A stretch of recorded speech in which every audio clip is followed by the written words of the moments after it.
నమస్తే, welcome to our voice. నేను journalist Navata.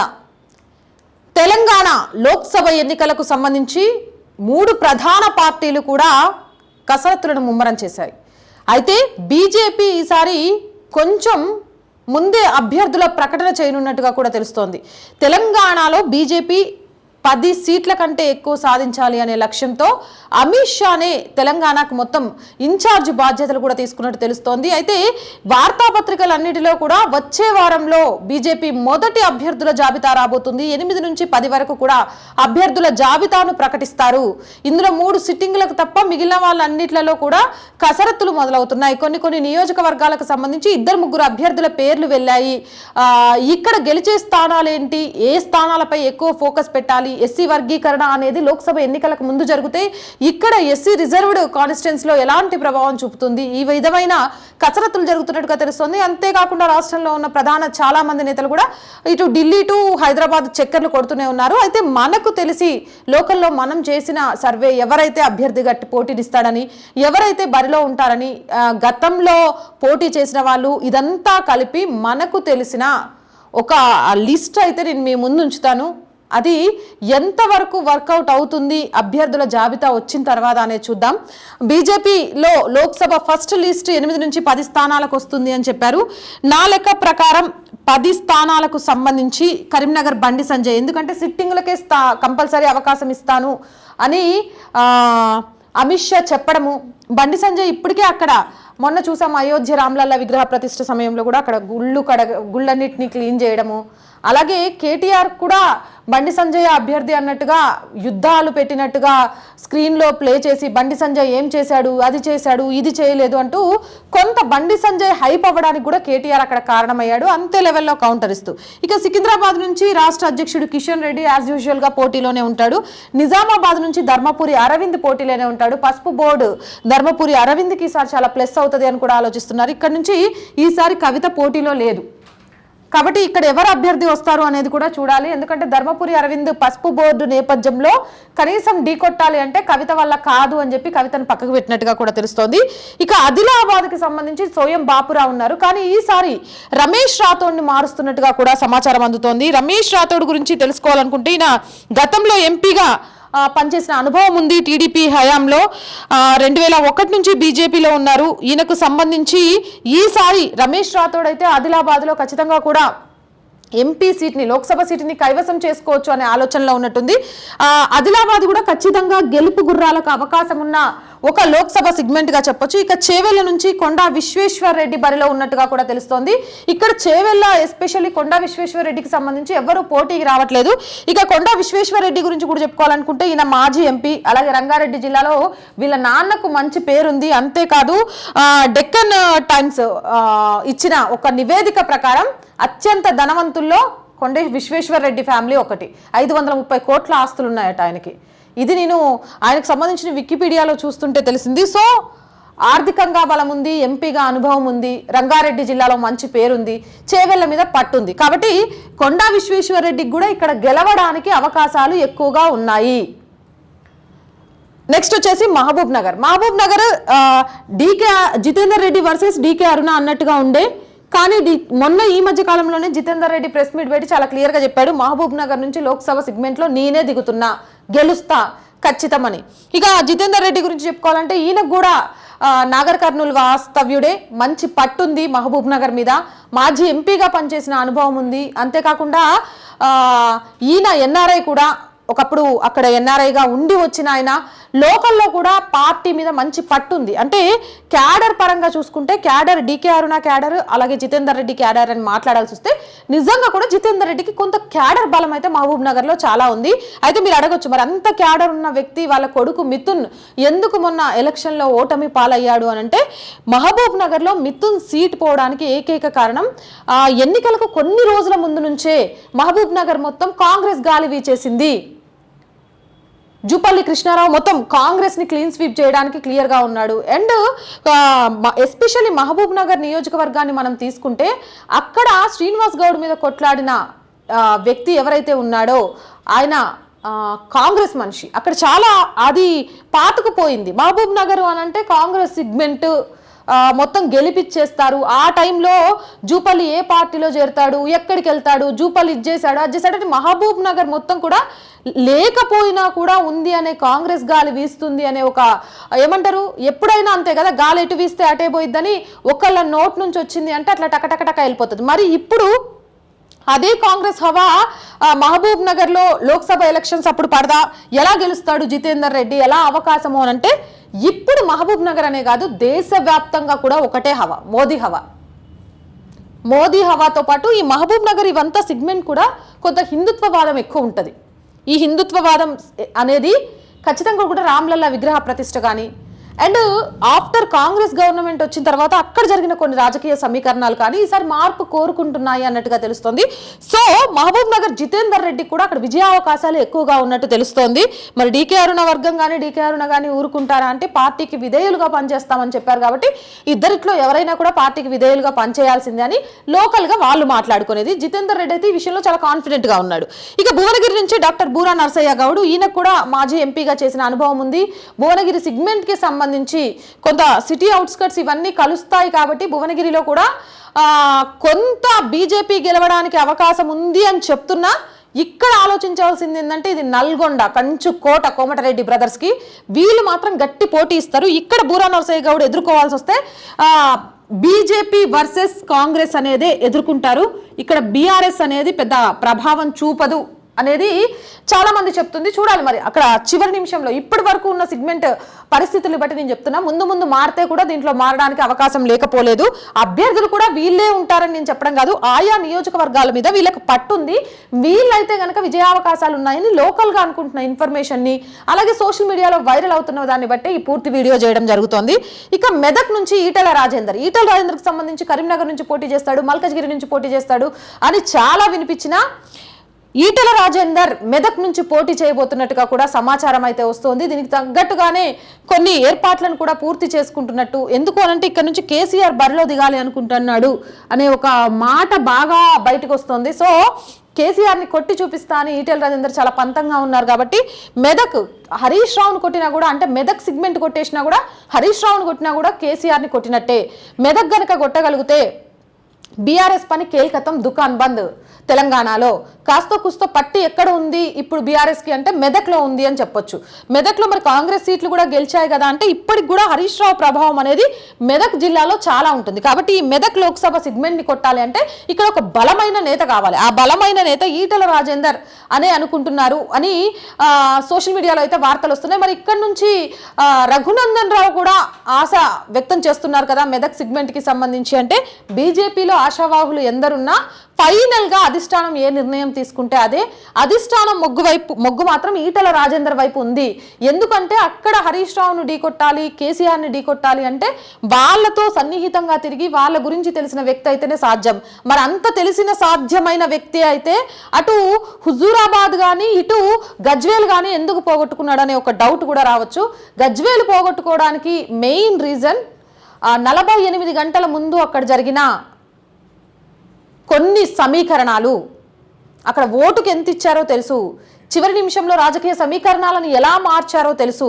And Etela రాజేందర్కి ముఖ్యంగా అయింది ఏంటంటే ప్రకటించిన సమయంలో స్టార్ క్యాంపెయినర్గా పూటకొక నియోజకవర్గం తిరగాలి. అండ్ హుజూరాబాద్ సొంత నియోజకవర్గంలో 2 సెగ్మెంట్లు ఆయన ఓటమికి కారణమయ్యాయి. ఒకటి పాడి కౌశిక్ రెడ్డి ఫ్యామిలీ బ్లాక్మెయిలింగ్, మా విజయ యాత్ర చేస్తారో మా శవయాత్ర చేస్తారో అంటే ఒక కుటుంబం సస్తది అంటే ఎవరైనా జాలిపడతాం. సో హుజూరాబాద్ ప్రజలు కూడా జాలిపడ్డారు. అండ్ నెంబర్ 2 అక్కడ 2 పార్టీలు ఎక్కువ ప్రచారం చేసింది ఏంటి అంటే ఈటెల రాజేందర్ ఒకవేళ హుజూరాబాద్లో గెలిచినా హుజూరాబాద్లో ఉండరు, గజ్వేల్లో గెలుస్తాడు, అటు పోతాడు, మళ్ళీ ఇక్కడ ఉప ఎన్నిక వస్తుంది. ఈ 2 ప్రభావము అనేది ఆయన 2 దగ్గర ఓటములకు కారణమైనా కూడా ఆ ఓటములు అనేవి ఆయన రాజకీయ జీవితం మీద రేపు గెలుపుల మీద పడలేదు అనేది ఆయన అభిమానులు చెప్తున్నమాట. చూడాలి ఈటెల రాజేందర్ మెదక్ నుంచి బరిలో ఉంటారని. ఇక్కడ హైదరాబాద్కి మాత్రం పోటీ మాత్రం జబర్దస్త్ ఉంది. భగవత్రావు మనందరికీ తెలుసు, గణేష్ ఉత్సవ కమిటీ ఆయన ట్రై చేస్తున్నారు, అలాగే ఆలే భాస్కర్ ట్రై చేస్తున్నారు. ఇక మాధవీలత ఈమె అందరికీ తెలుసు, చైర్మన్ హాస్పిటల్స్కి సంబంధించి. ఈ మధ్యకాలంలో హైదరాబాద్కి సంబంధించి ఓల్డ్ సిటీలో ఉన్న టెంపుల్స్కి సంబంధించి ఓల్డ్ సిటీలో మతాలకు అతీతంగా సేవా కార్యక్రమాలు చేయడం కానీ ఇవన్నీ చేస్తున్నారు. నాకు అవకాశం ఇస్తే అసదుద్దీన్ కొట్టి చూపిస్తా అని చెప్తున్నారు. మరి వీళ్ళ ముగ్గురు మధ్యలో ఎవరికైద్దో చూడాలి. కానీ మిగిలిన పార్టీలు అంటే హిందూ ఓట్లు చీల్చాలి అనే ఆలోచన రాకుంటే ఈసారి ఖచ్చితంగా కూడా ఇక్కడ ఎంఐఎంకి చెక్ పెట్టచ్చు. బట్ మన దగ్గర సెక్యులర్ ముసుగులోనే కొంతమంది కాపాడే ప్రయత్నం చేసే మహానుభావులు ఉంటారు కాబట్టి ఇది కూడా గట్టి పోటీ ఇస్తుందని చెప్పొచ్చు. మొన్న జరిగిన అసెంబ్లీ ఎలక్షన్స్లో కూడా ఈ 7 ఏవైతే ఎంఐఎం గెలిచిన సీట్లు ఉన్నాయో అక్కడ సగానికి పైగా అంటే 5 సీట్ల వరకు కూడా బీజేపీ టఫ్ 4 ఇచ్చింది. చివరి నిమిషంలో మెజారిటీ ఎక్కడ ఉందో ఎక్కువ అక్కడ గెలిచింది. అండ్ ఈసారి నాంపల్లి కూడా పోవాల్సిందే. కాంగ్రెస్ కూడా టఫ్ ఫైట్ ఇచ్చింది. అంటే ఎంఐఎం హవా తగ్గింది ప్రజల్లో, ఈవెన్ ముస్లిమ్స్లో కూడా తగ్గింది అని చెప్పడానికి అదొక కారణం. గత ఎన్నికల్లో ఎప్పుడు ఇంత టఫ్ ఫైట్ నడవలేదు, కానీ ఈసారి నాంపల్లితో సహా చాలా సెగ్మెంట్స్లో టఫ్ ఫైట్ నడిచింది. కాబట్టి హైదరాబాద్ని కొట్టాలి. ఇటు బీజేపీ ఎంత దీన్ని పవర్ఫుల్గా తీసుకుందో కాంగ్రెస్ కూడా తీసుకుందట. ఎట్టి పరిస్థితిలో ఎంఐఎం లోక్సభలో అడుగు పెట్టకూడదు అని చాలా గట్టిగా ఉందట. చూడాలి. ఇక్కడైతే మాత్రం త్రిముఖ పోరు ఉండడానికి చాలా వరకు అవకాశం ఉంటుంది. మెదక్లో మాత్రం కేసీఆర్ దిగుతేనే బరిలో కొంత వర్సెస్ అన్నట్టుగా ఉంటుంది, లేకపోతే ఈటల రాజేందర్ విజయం కూడా నల్లేరు మీద నడక లాంటిది అని చెప్తున్నారు. ఇక మల్కజ్గిరి నుంచి కూడా ఇద్దరు బాగా వినిపిస్తున్నారు. ఇద్దరు కాదు, ఆశావాహులు చాలా ఉన్నారు మల్కజ్గిరికి సంబంధించి. చూసుకుంటే చాడా సురేష్ రెడ్డి కానీ, లేకపోతే మురళీధర్ రావు గారు కానీ, కొమరయ్య కానీ, వీరేందర్ గౌడ్ కానీ, ఇట్లా ఎమ్మెల్సీ రామచంద్రరావు గారు కానివ్వండి, ఇలా మస్తు మంది లిస్ట్ ఉన్నప్పటికీ అక్కడ ఎక్కువగా సీట్ రావడానికి ఆస్కారం ఉన్న వాళ్ళు కొమరయ్య, మురళీధర్ రావు గారు అని తెలుస్తోంది. కొమరయ్య మన అందరికీ తెలుసు, ఢిల్లీ పబ్లిక్ స్కూల్స్కి సంబంధించిన చైర్మన్. అంతేకాకుండా ఈయన అక్కడ చాలా సేవా కార్యక్రమాలు చేశారు, ప్రజల్లో మమేకమై ఉన్నారు. ఒకవేళ బీఆర్ఎస్ నుంచి మల్లారెడ్డి కానీ మల్లారెడ్డి కొడుకు దిగినా కూడా విద్యా సంస్థలకు అడ్డు పెట్టుకొని మల్లారెడ్డి రాజకీయాలు ఏ విధంగా చేస్తాడో తెలుసు. తన విద్యార్థుల ద్వారా ఓటు బ్యాంకును గ్యాదర్ చేసుకునే అవకాశం ఉంటుంది అని కూడా తెలుసు. అక్కడ కొంత టీఆర్ఎస్ చూసాం కదా, హైదరాబాద్ జిహెచ్ఎంసీ పరిధిలో ఎక్కువ సీట్లను గెలుచుకుంది కాబట్టి అక్కడ పట్టు ఉంటుంది అనుకుంటే, అలాంటి ఆయనకు గట్టి చెక్ పెట్టాలి అంటే ఈ Delhi public school chairman Komarayya అయితేనే సరిపోతుంది అనే వాదన కూడా వస్తుందట. అయితే మురళీధర్ రావు కూడా దీని మీద గట్టి పోటీ పట్టుకొని కూర్చున్నాడట, నాకే సీట్ రావాలని. వీళ్ళిద్దరి మధ్యలోనే ఎవరికి అనేది అయితే టఫ్ ఫైట్ నడుస్తుంది. అటు చాడా సురేష్ రెడ్డి కూడా గతంలో తనకున్న మిత్రపక్షంతో ఆయన ప్రయత్నాలు ఆయన చేస్తున్నప్పటికీ కూడా వీళ్ళలో ఎవరికైనా రావచ్చు. ఎవరికి వచ్చినా కూడా మల్కజిగిరి కూడా టఫ్ సీట్. ఇక్కడ కాంగ్రెస్కి ఏమీ ఉండదు. ఇక్కడ పోటీ వచ్చేసి బీఆర్ఎస్ వర్సెస్ బీజేపీ అన్నట్టే సాగుద్ది. మల్కజిగిరికి సంబంధించి కాంగ్రెస్కి లేదు. అయితే కాంగ్రెస్ కూడా అదే ప్రయత్నం చేస్తోంది. రాష్ట్ర వ్యాప్తంగా ప్రబలం కానీ హైదరాబాద్లో కాంగ్రెస్ని బలపరచుకోలేకపోయామని ఆ దిశగా అడుగులు కూడా కదుపుతున్నట్టు తెలుస్తోంది. చూడాలి ఏమవుతుంది అని. ఎందుకంటే మల్కజ్గిరిలో మైనంపల్లి హనుమంతరావు ఏం సాదా సీదా లీడర్ కాదు. రాజశేఖర్ రెడ్డి ఎగ్దమ్న కొట్టి పడేసిండు. ఇక్కడ హైదరాబాద్లో కూడా వాళ్ళు అనుకున్న సీట్లు రాలేదు. కాబట్టి ఈసారి ఎక్కువ కాన్సన్ట్రేట్ చేసినప్పటికీ హైదరాబాద్లో కాంగ్రెస్ అనేది కొంచెం తక్కువే. దాని ప్రభావం పెద్దగా ఉండకపోవచ్చు హైదరాబాద్ పరిసర ప్రాంతాల్లో. అసెంబ్లీ ఎన్నికల్లో చూసాం కాబట్టి. అంటే లోకల్లోనే ఎక్కువగా నమ్మకాలు లేనప్పుడు ఇప్పుడు రాహుల్ ఇండి కూటమిలో జరుగుతున్న విధి విధానాలు ఇవన్నీ చూసినాక నార్త్ ఇండియన్ పాపులేషన్ ఎక్కువ. ఇవన్నీ చూసిన తర్వాత లోక్సభ ఎన్నికల్లో కాంగ్రెస్కి ఇక్కడ పెద్ద అవకాశం ఉంటుంది అని ఆలోచించుకోవాల్సిన పని కూడా లేదు. ఇక నెక్స్ట్ వచ్చేసరికి జహీరాబాద్ నుంచి జైపాల్ రెడ్డి అండ్ చికోటి ప్రవీణ్ వీళ్ళిద్దరు కూడా ప్రయత్నం చేస్తున్నారు. జహీరాబాద్ ఖచ్చితంగా కూడా బీజేపీ గెలిచే సీటు. ఖచ్చితంగా ఇక్కడ కూడా బీజేపీ విజయానికి ఎక్కువ అవకాశాలు ఉన్నాయని గతంలో వచ్చిన సర్వే రిపోర్ట్స్ కూడా చెప్తున్నాయి. జహీరాబాద్లో కూడా కొంత హిందుత్వ అనేది బాగా ఉంటుంది నరాల్లో. రామ్లల్లా విగ్రహ ప్రతిష్ఠ తర్వాత జహీరాబాద్లో కూడా కొంత బీజేపీ హవా ఎక్కువగానే వెళ్ళిపోయింది. సో చికోటి ప్రవీణ్ అయితే చాలా గట్టిగా ట్రై చేస్తున్నాడు. సరే, చికోటి ప్రవీణ్ మీద ఎన్ని అభియోగాలు వచ్చాయి, ఎన్ని కేసులు వచ్చాయి, ఇవన్నీ అని అంటే ఆయన చాలా క్లియర్గా చెప్పాడు. నేను చేసేది ఆ బిజినెస్సే, నేను చాలా లీగల్గా చేశాను వాటికి సంబంధించి, అండ్ నేను హిందుత్వవాదిని, నేను రాజకీయంగా ఎదగాలనుకుంటున్నాను, నేనేంటి అనేది చూసే ఓటేయండి. వ్యక్తి వృత్తి వేరు, ప్రవృత్తి వేరు, ఆ రెండింటిని కలపకండి. ఆ రెండు కలపకుండా డిఫరెన్స్ చేసి చూపిస్తే ఖచ్చితంగా నేను ఒక రాజకీయ నాయకుడిగా ఆ లోక్సభ సెగ్మెంట్ని డెవలప్ చేస్తానా లేదా అనేది ఆలోచించండి అని ఇప్పటికే జహీరాబాద్లో అయితే ఆయన చాలా కార్యక్రమాలు కూడా మొదలుపెట్టినట్టు తెలుస్తోంది. చూడాలి మరి వీళ్ళిద్దరిట్లో ఎవరికి వస్తుందని. కానీ ఎవరికి వచ్చినా కూడా అటు బీజేపీ గెలుస్తుంది. అండ్ నాగర్ కర్నూలు, పెద్దపల్లి, వరంగల్ ఈ మూడు కూడా ఎస్సీ వర్గీకరణ, ఎస్సీ రిజర్వ్డ్ సీట్లు. ఇక నాగర్ కర్నూలు నుంచి బంగారు శృతి బరిలో ఉండనున్నట్టుగా తెలుస్తోంది. నాగర్ కర్నూలులో కొంత కాంగ్రెస్ గాలే ఉంది ప్రస్తుతానికైతే.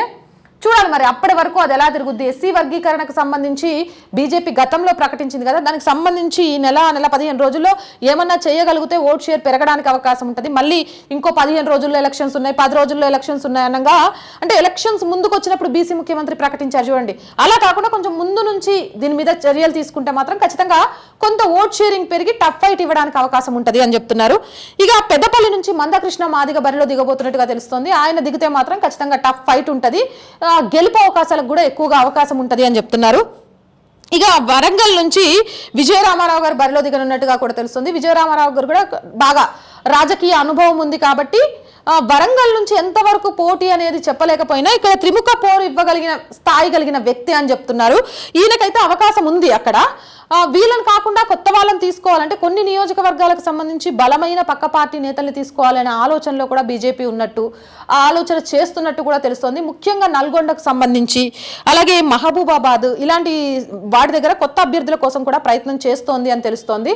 మరి చూడాలి, ఇప్పటి వరకు ఈ అభ్యర్థుల ప్రకారం మాత్రమే, అక్కడున్న సమీకరణాల ప్రకారం, అలాగే మోడీ హవా, రామ్లల్లా విగ్రహ ప్రతిష్ట, అలాగే ఏదైతే మనము కొత్తగా త్రిబుల్ తలాక్ కానివ్వండి, కొత్తగా తీసుకొచ్చిన చట్టాలు కానివ్వండి, ఇవన్నీ కూడా యూనిఫామ్ సివిల్ కోడ్ కానివ్వండి, ఇవన్నీ కూడా కొంత ప్రభావం ఉన్నాయి. మోదీ హవా, మోదీ అయితేనే భారతదేశాన్ని అగ్రగామిగా తీసుకెళ్లగలడు అనేది అందరికీ వెళ్ళడం, రేషన్ బియ్యం మోడీయే ఇస్తుండని తెలవడం, కరోనా టీకాలు మోదీ ఇచ్చాడనే చెప్పడం, దీపాలు పెట్టమంటే దీపాలు పెడుతున్నాం, డప్పు కొట్టమంటే డప్పు కొడుతున్నాం. అంటే ఒక మనిషి ప్రభావము, ఒక వ్యవస్థలో మార్పు కోసం ప్రయత్నించే ఒక వ్యక్తి ప్రభావం ఏ విధంగా ఉంటుంది అని అంటే, కరోనా టైంలో నిజంగా కూడా నాకు ఇప్పటికీ కూడా, అంటే ఇది నాట్ ఏ జోక్, చాలా సీరియస్గా చెప్తున్నా, ప్రధాని మోదీ గిన్నెలు తీసుకొని కంచాలు తీసుకొని డప్పు కొట్టండి అని చెప్పిండ్రు. వెనక ముందు ఆలోచించాలి. ఆ టైం కాగానే అపార్ట్మెంట్లలో ఉండే కోటీశ్వరుల నుంచి మొదలు పెడితే గుడిసెల్లో ఉండే చిన్న పిల్లల వరకు తీసుకొచ్చి టపా టపా టపా టపా కంచాలు కొట్టిండ్రు. దానివల్ల ఏం జరుగుద్ది అని అక్కడ మైకి పెడితే నిజంగా వాళ్ళకి తెలియదు. మోడీ చెప్పాడు అంటే ఏదో మంచి జరుగుద్ది, కొట్టాల్సిందే. రామ్లల్లా విగ్రహ ప్రతిష్ఠ రోజు ఎందుకు దీపావళి చేసుకోవాలి? అవును, విగ్రహ ప్రతిష్ఠ చేసినాం, పొద్దున్న నుంచి పూజ చేసుకున్నాం కదా, సాయంత్రం దీపాలు పెట్టి పటాకులు ఎందుకు కాల్చాలి, మళ్ళీ 2 దీపావళి ఏంది అనే డౌట్ ఒక్కళ్ళు కూడా మాట్లాడలే. 5 దీపాలు మోదీ పెట్టమన్నాడు, పెట్టాలి, టపాకులు కాల్చమన్నాడు, కాల్చాలి. ఎందుకు? 5 సంవత్సరాల కళ నెరవేర్చిండు, ఆయన చెప్పింది చేస్తే ఏమైంది? దీనివల్ల రేపు ఇంకో మంచి జరగచ్చు. ఇది వెళ్ళిపోయింది ఆటోమేటిక్గా జనాలు. ఈరోజు మోదీ కూర్చొని యోగా ఆసనాలు చేయండి, ఇవి చేయండి, ఇలా ఉంటే మంచిది, మన్ కీ బాత్లో మాట్లాడుతుంటే ఆయన చెప్పి నేను నిజమే అంటారు. రామ్లల్ల విగ్రహ ప్రతిష్ఠ రోజు రాముణ్ణి ఎంత గొప్పగా చూశారో, 500 సంవత్సరాల తర్వాత అంత ముద్దుగా రాముణ్ణి ఎలా చూశారో, ఒక మహానుభావుణ్ణి, జన్మ ధన్యమైపోయింది జీ పో, ఈయన గురించి చెప్పుకోవడానికి, ఆయన పాలించినప్పుడు మేమున్నామని చెప్పుకోవడానికి అని ఫీల్ అయినా చాలా మందిని నా కళ్ళతో చూసిన, నాతో స్వయంగా చెప్పిన వాళ్ళు ఉన్నారు. చాలు, మోదీని చూసాం మేము, మోదీ పాలనలో మేము ఉన్నాం, ఇంతకంటే ఏం కావాలి చెప్పుకోవడం అని. ఇదేదో ముసలోళ్ళు చెప్పుకుంది కదా, చాలా యూత్ పిల్లలు, ఎంత ప్రభావం ఉంది తెలుసా? అసలు ఆయన్ని చూస్తుంటే రాములూరు కోసమే పుట్టాడేమో, సనాతన ధర్మం కోసమే పుట్టాడేమో అక్క అని చెప్పిన వాళ్ళని నేను చూశాను. ఎంత చిన్న పిల్లలు తెలుసా, డిగ్రీ ఇంటర్ చేసే పిల్లలు కూడా. అందులో కొంతమందికి అయితే ఇంకా ఓటు హక్కు కూడా లేదు. అంటే అంత ప్రభావం చూపించేసింది. కాబట్టి వీటిలో అభ్యర్థుల కంటే కూడా ఇక్కడ ఎక్కువ కసరత్తు చేయాల్సింది మోదీ పథకాలను ఇంకొంత ప్రజల్లోకి తీసుకెళ్లడమే తప్ప అభ్యర్థుల ప్రభావం ఉండదా? అభ్యర్థుల ప్రభావం లేకుండా కరీంనగర్లో తీసుకుపోయి ధర్మపురి అరవింద్ని నిజామాబాద్లో తీసుకొచ్చి బండి సంజయ్ నిలబెడితే గెలుస్తారంటే కాదు. అభ్యర్థుల ప్రభావము అనేది ఉంటే దానికి ఈరోజు మోదీ హవా, గాల్లో దీపం పెట్టి దేవుడా నువ్వే దిక్కు అంటే ఏది జరగదు. కానీ చేతులు అడ్డు పెట్టగలిగి దీపాన్ని కాపాడుకోవాలనే ఒక తపనుంటే మాత్రం బీజేపీని తెలంగాణలో బ్రతికించవచ్చు. అది రాజకీయ విశ్లేషకులు చెప్తున్న వాదన. మనం చూస్తున్నాం, ఏ సర్వే రిపోర్ట్స్ రాని బీజేపీ గాలి వీస్తుంది. ఈ నేపథ్యంలో తెలంగాణలో కూడా 10 సీట్ల కంటే ఎక్కువ సాధించడం అనేది పెద్ద విషయం కాదు. కానీ till now ground work start అవ్వాలి. ఇప్పటి వరకు కూడా మోదీ పథకాలకు సంబంధించి ప్రజలకు పూర్తిగా తెలియదు. ఆ పూర్తిగా తెలిసేలాగా చేయాలి. ఈరోజు సాధించిన విజయాలు ఏంటి అనేది చెప్పే ప్రయత్నం చేయాలి. గత ఎన్నికలు అసెంబ్లీ ఎలక్షన్స్ అప్పుడు బీఆర్ఎస్ బీజేపీ ఒకటి అని చెప్పేసి ఆ రోజు కాంగ్రెస్ ప్రచారం చేసి ఆ ప్రచారాన్ని గట్టిగా చేసి అధికారంలోకి ఎలా వచ్చిందో ఈరోజు బీఆర్ఎస్ అదే ప్రయత్నం చేస్తోంది. కాంగ్రెస్ బీజేపీ ఒకటి అని అంటే గెలుపు కోసం మా పార్టీని ఇంకో పార్టీతో అంటగడతాడే తప్ప మా పార్టీ పేరు గెలవంది గెలుపు లేదు అనే విషయాన్ని ప్రజల్లోకి తీసుకెళ్లడంలో బీజేపీ నాయకులు సక్సెస్ అవ్వాలి. ఈ రోజు రేపు తెలంగాణలో గెలుపు ఓటమి ఏది జరిగినా కూడా దాని పూర్తి బాధ్యత తెలంగాణ బీజేపీ నాయకులదే, ప్రజలది ఏమాత్రం కాదు. ప్రజలకు మోదీ అనే నాయకుడు కావాలి అని ఉంది.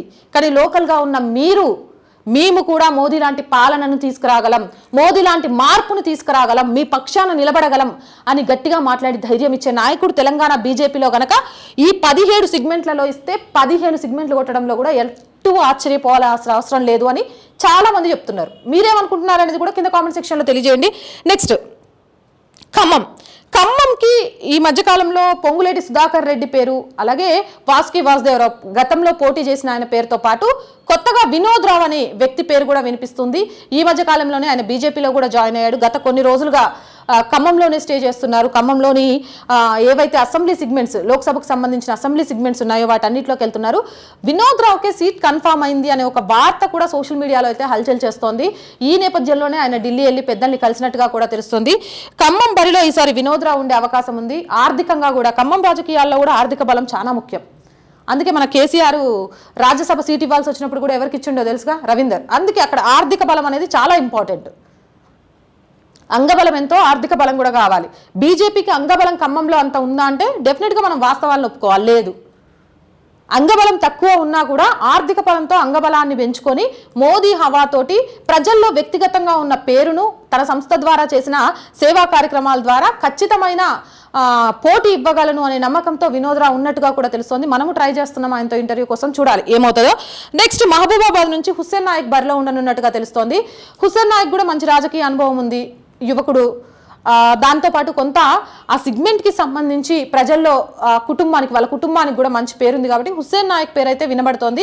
ఇక్కడ నుంచి రవీంద్ర నాయక్ కూడా గట్టిగానే ప్రయత్నం చేస్తున్నారు. చివరిసారి రవీంద్ర నాయక్ మనందరికీ తెలుసు, గతంలో కూడా ఎంపీగా ఆయన పనిచేశారు. చివరిసారి నాకు అవకాశం ఇస్తే బాగుండు, ఎందుకు అనంటే మళ్ళీ నేను పోటీ చేయాలనుకోవట్లే, నా వయసు అయిపోతుంది కాబట్టి ఈ అవకాశం నాకు ఇవ్వండి అని కూడా రవీంద్ర నాయక్ అడుగుతున్నాడు. చూడాలి మరి రవీంద్ర నాయక్ అవకాశం కలిగిస్తారో హుస్సేన్ నాయక్ అవకాశం కలిగిస్తారో అనేది. రైట్, అర్థమైంది కదా. ఈ 17 సెగ్మెంట్లకు సంబంధించి ఫస్ట్ 10 ఏవైతే ఉన్నాయో ఈ మెదక్ వరకు మాత్రం 8 సీట్లు కన్ఫామ్గా ఫస్ట్ లిస్ట్లో చెప్పేస్తారు. వీళ్ళే ఉంటారా అంటే ఉండొచ్చు, మారచ్చు, చెప్పలేం.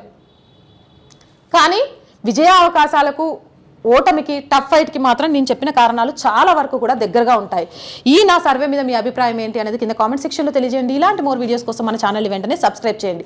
ఈ వీడియో నచ్చిందా లైక్ చేయండి, షేర్ చేయండి. అండ్ మీ సపోర్ట్ అనేది నాకు చాలా అవసరం, మన ఛానల్కి చాలా అవసరం. సో మీకు జాయిన్ అనే బటన్ కనిపిస్తుంది, 1 to 4 లెవెల్స్ ఉన్నాయి. సపోర్ట్ చేయండి. సపోర్ట్ చేస్తే ఇంకా మంచి మంచి విషయాల్ని మీ ముందుకు తీసుకురావడానికి, ప్రజల వాయిస్ని నా వాయిస్గా వినిపించడానికి ఎక్కడా వెనుకడుగు వేయనని మాటిస్తున్నాను.